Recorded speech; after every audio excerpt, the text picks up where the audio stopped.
Hey everyone, once again, welcome. Jean-Baptiste here with you. Today I want to talk about feeling or getting or staying hopeful in this COVID time. There's been a lot of changes, as you know. We're in June 2020, and so, we've experienced riots. Racism is back on the table in terms of conversations.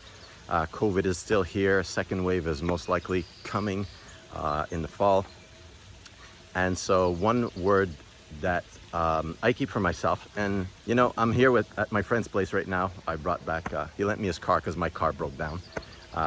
So thank you again. And I'm here and I decided, I'll talk about hope, because even if I'm here and it looks beautiful, it's gorgeous, it's huge, it's a mansion. I remember when I was coaching him like years ago, and still do now, how difficult it was for him. So it looks beautiful. It's, you might say, well, some people have it easy, but it wasn't easy for him to get that. So I'm going to give you not a tour, but I'm actually here, so I'll just walk at the same time. In terms of hope, in terms of when it seemed hard and it seemed that nothing was going to get through, and they were negotiating and getting the things for him to succeed. Not that I'm going to get into specifics. He always kept hope.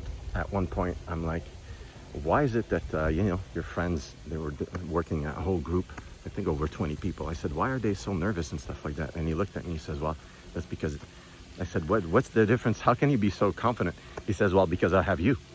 And so I thought that was pretty nice of him to say that.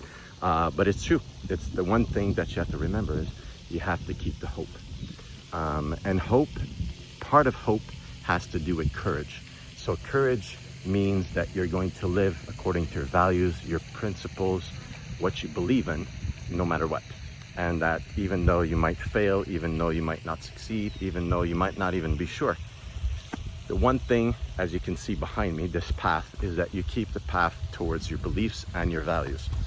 You keep the path that you're going to be successful no matter what. You don't know how, you just know that you're going to make it. There's that intuition and that gut feeling inside of you that just says, you know what, I'm going to succeed. I'm going to make it happen. I don't know how, I just know that it's going to be done. And that's what's the most important part about intuition, is the fact that you don't know all the answers. You have to let go of control and work with what's called mysticism, which is allowing to have your higher self, the universe, and your HP, we call them, your higher self, your spirit guides.